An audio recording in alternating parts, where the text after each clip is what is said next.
This is Sarnia Lambton Daily for Thursday, June 18th. Good evening, I'm Terry Doyle. There is a new COVID-19 outbreak in Sarnia Lambton, and it is the hospital.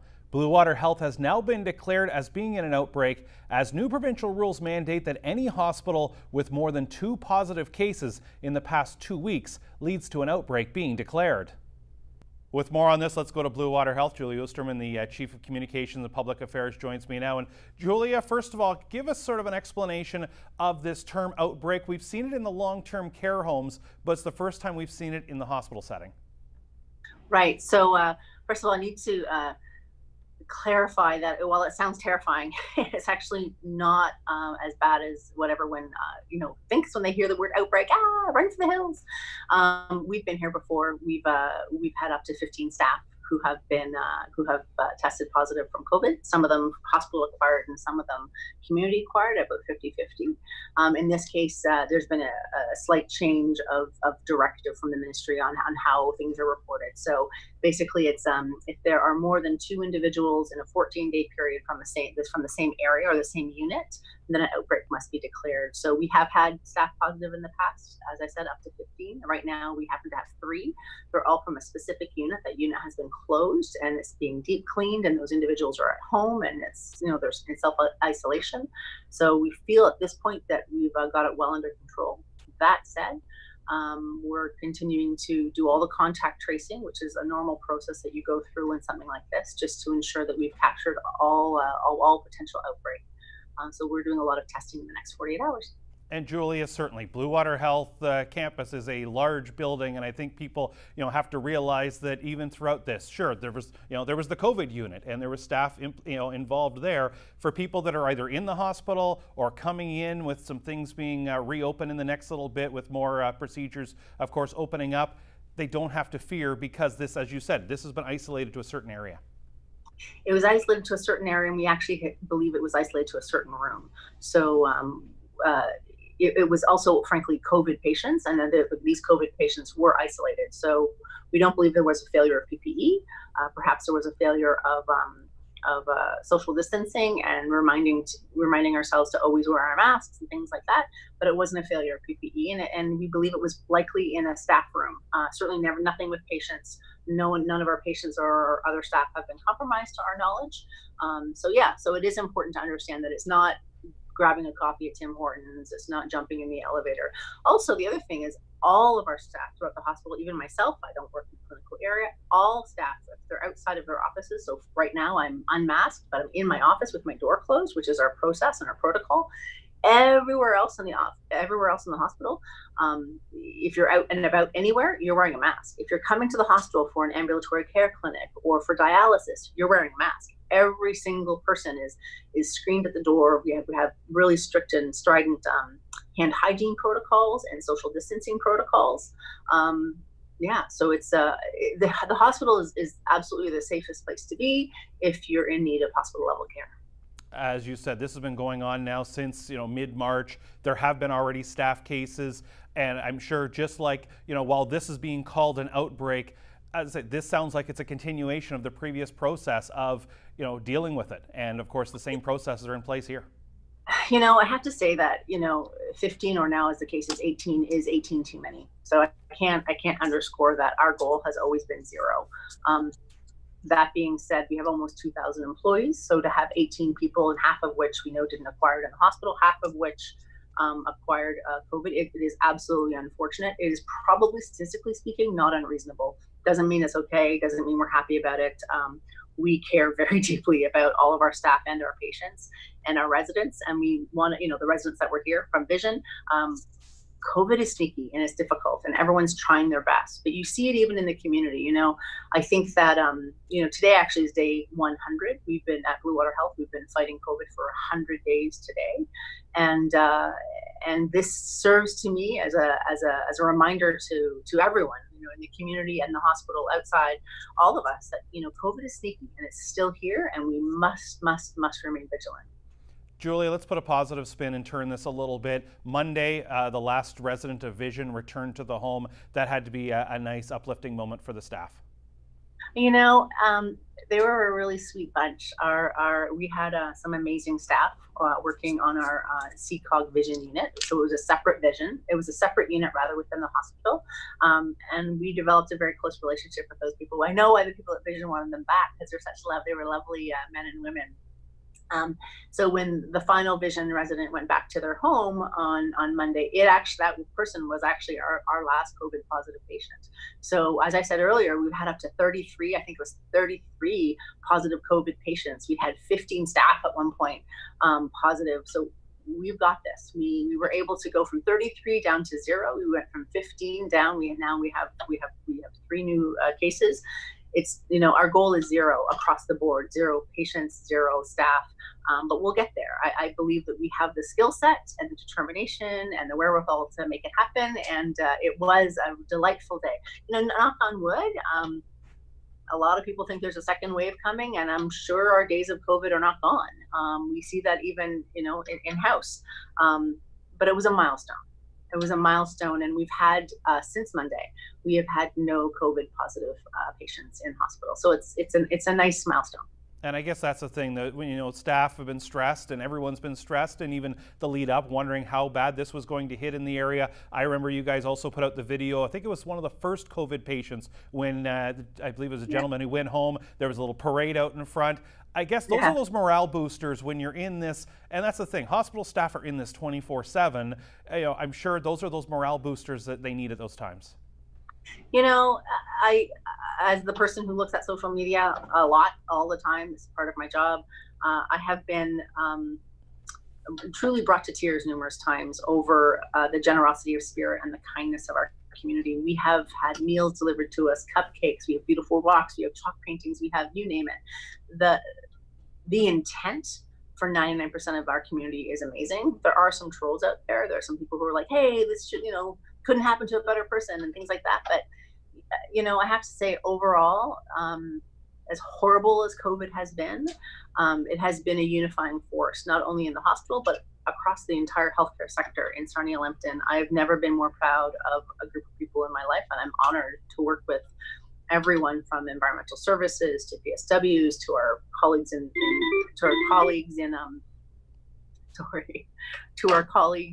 long-term care, to our colleagues in home care or primary care. It's just been this unifying rallying cry. And within the hospital, we have something called the culture of kindness, and we actively pursue a culture of kindness with our patients and with each other. And it has, if there's ever a time when it was more needed, it was now, or most needed, it was now. And I have been, again, genuinely blown away by simple acts of kindness between staff. And they're not doing it for social media, or not doing it for infamy. They're doing it because it's the right thing to do. And it's been really lovely. It's been really, really lovely. It's been a tough time, and in any pandemic or any crisis, and crisis management is kind of one of my things that I do a lot of, or I have done a lot of in my career. You tend to see the good and the bad. And I have to say, in this situation, for the 2,000 or so people who work at Bluewater Health, I would say I've seen unbelievable amounts of good, like unbelievable, like even I couldn't have imagined it. So it's been probably the most rewarding thing. Carrie, I came here from Toronto almost 4 years ago, and I gave up a lot to come here. My husband still lives in Toronto. My kids live here with me. I gave up, my friends, my church, my house. I gave up everything. And I've often wondered, what am I doing here? Why am I here? And then I love my job. I love my job. And then this pandemic hit. And I have to tell you, it was pretty clear to me this is why I was here. So it's been personally probably the most inspirational work I've ever done in my life. Julia, we'll leave it right there. Certainly some great words, and we know the entire team, whether it's the people working in the ICU and the COVID positive to the entire staff of Bluewater Health, has been impacted by this. And indeed, it's those people that are reaching out, and the Sarnia, I call it Team Sarnia Lambton, and they've certainly been a team here, and certainly a great work by everyone involved. Julia, we appreciate the time and the great words as well. Have a great day. There's Julia Oosterman, Chief of Communications for Bluewater Health. Stay tuned. You're watching Sarnia Lambton Daily on your TV.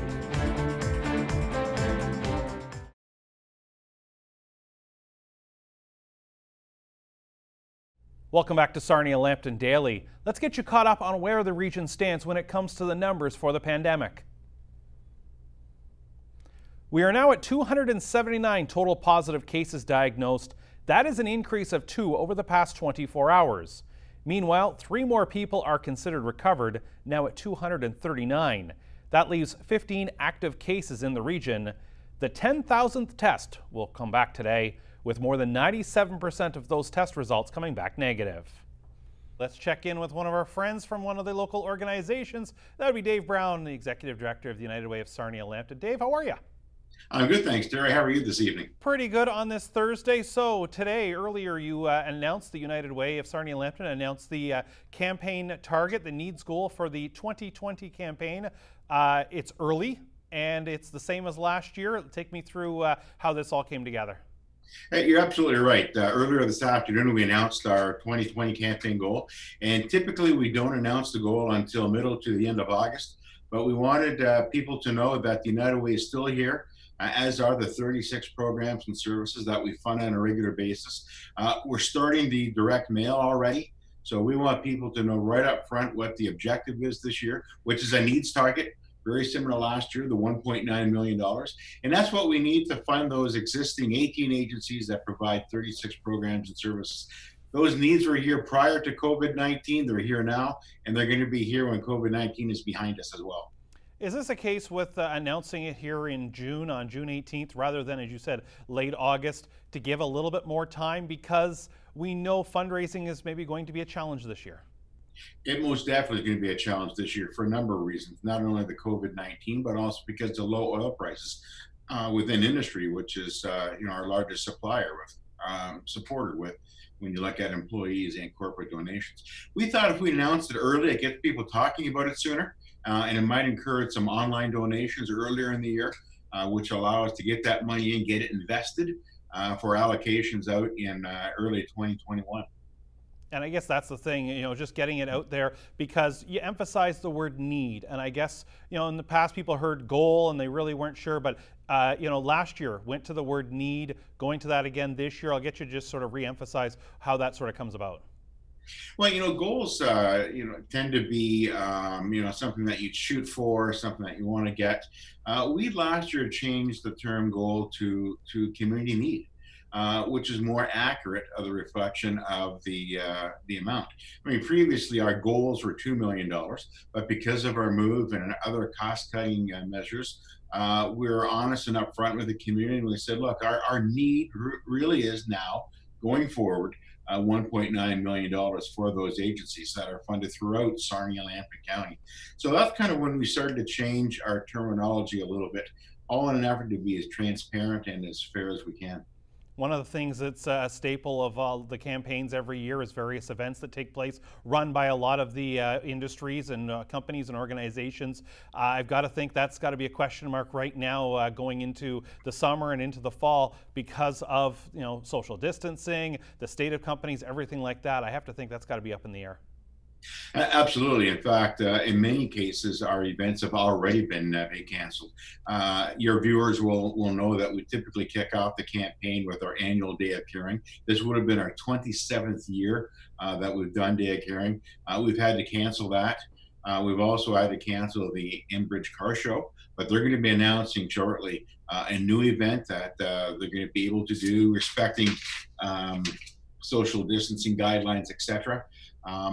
Our locally Lambton dinner has already been canceled. That's what we've hosted at the Lambton College Residence and Event Center. The only event we haven't officially heard yet is the Sarnia Sting Black and White game, which is typically a Wednesday or Thursday night, the end of August. I'm doubtful that that'll take place, but you never know. And in addition to that, Terry, as you know, most of the money that we raise comes from employee campaigns, where they run not only 50-50 draws and raffles, but those traditional chili lunches and hamburger and hot dog barbecues.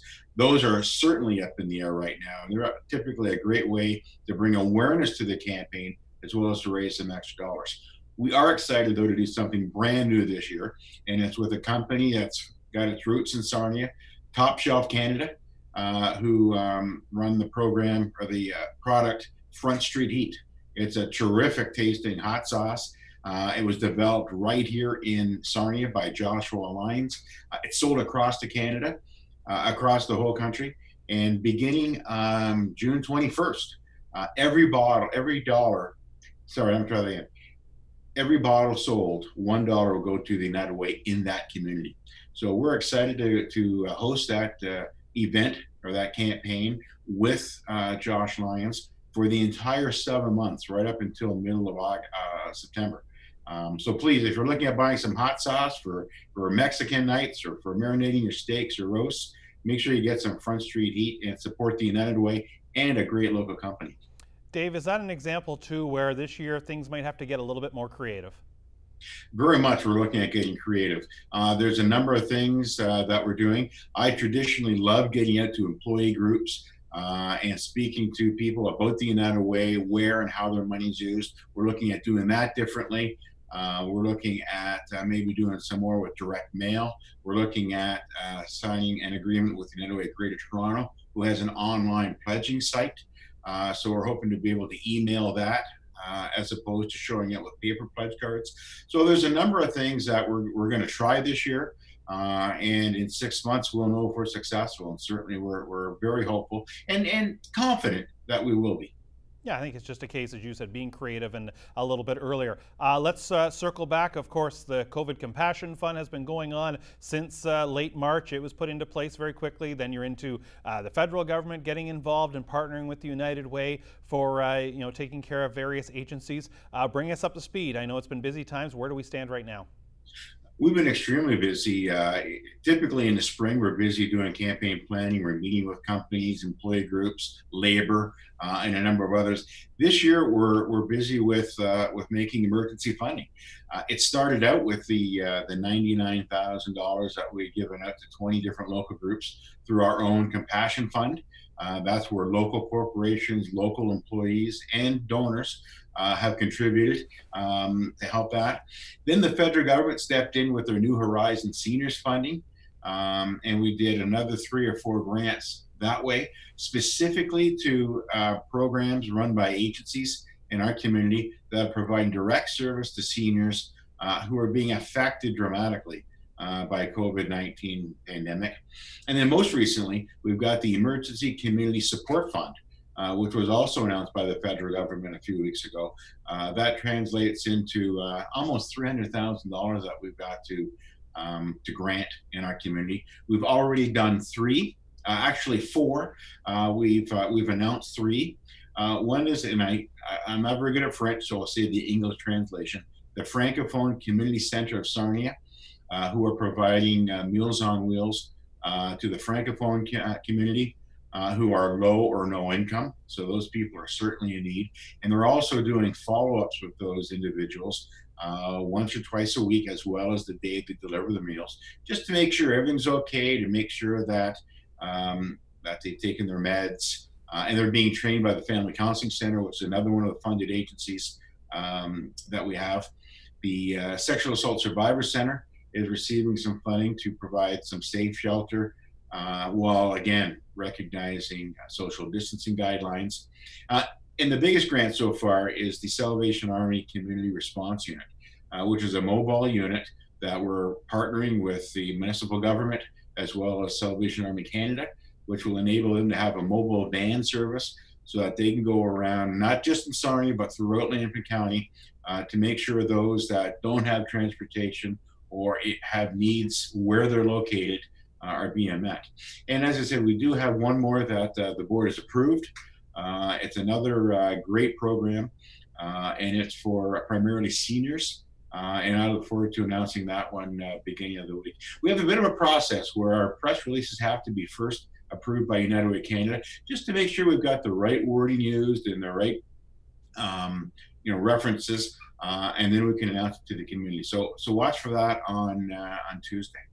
Dave, as you get the applications coming in, especially when it comes to the federal program, how important is it as you go through the due diligence to make sure they are supporting local residents? Because we know many agencies and organizations maybe are under a certain umbrella, provincial umbrella, national umbrella, but making sure they do support people here. It's vital that the programs are provided locally. In fact, any of the applications we get that are all vague, We will follow up with them to make sure that, in fact, it's local people, whether it's Sarnia or rural Lambton, doesn't matter, although we do want to know the breakdown. But it must be spent within the Sarnia Lambton community. And I should point out that the community foundations across Canada, as well as the Canadian Red Cross across Canada, also shared in some of that money. So the three of us can co-fund a program, or we can even fund different programs from the same agency, but we can't duplicate funding. So as a result, myself and the Sarnia Community Foundation and the Lambton branch of the Canadian Red Cross get together once a week as well, just to make sure that nobody's getting extra funding, or there's no gaps or duplication of funding. And then what we do is it's a rolling process. Individual charities can apply throughout the week and weekend to that fund. Every Monday morning, staff will review the proposal, ask any questions, and then we'll go to the executive committee for their approval. And if it goes forward, then the board will get their chance Monday night or Tuesday morning. And then typically we have the answer by that time. And in some cases, we can flow the money within that same day to the agency, depending on the need or depending on the program. There may be a program that needs the money maybe beginning in September. And so then we can hang on to that money by then. The money that United Way has, and I believe the same with the community foundations across Canada, is it must be committed by the end of July, but doesn't have to be spent until the end of March 2021. Dave, before we let you go, somebody watching us right now, we're talking about the campaign, talking about the immediate relief. What's someone who's thinking, what can I do? How can I help? What message would you have for them right now?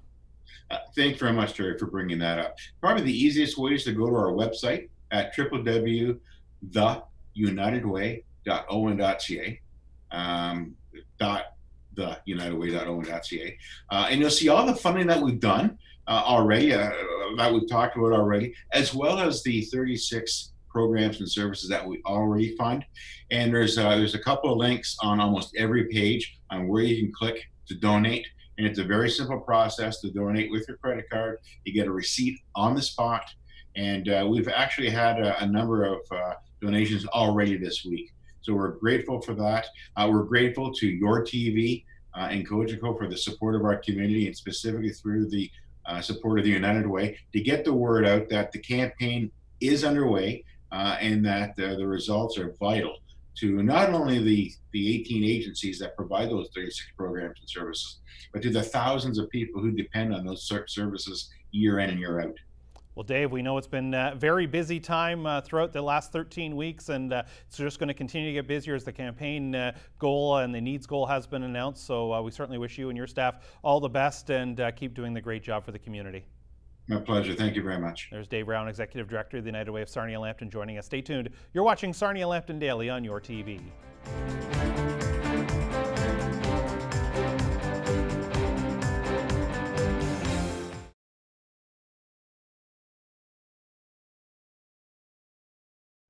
Recapping our top story tonight, provincial rules now say that Bluewater Health is considered to be in a COVID-19 outbreak. 3 staff members recently tested positive for the virus. The source of the outbreak is one specific unit and believed to be in one specific room of that unit. Those staff are now isolated at home and the unit has been closed. That's going to do it for our show tonight on this Thursday, June 18th. Thank you for joining us. We will see you back here tomorrow.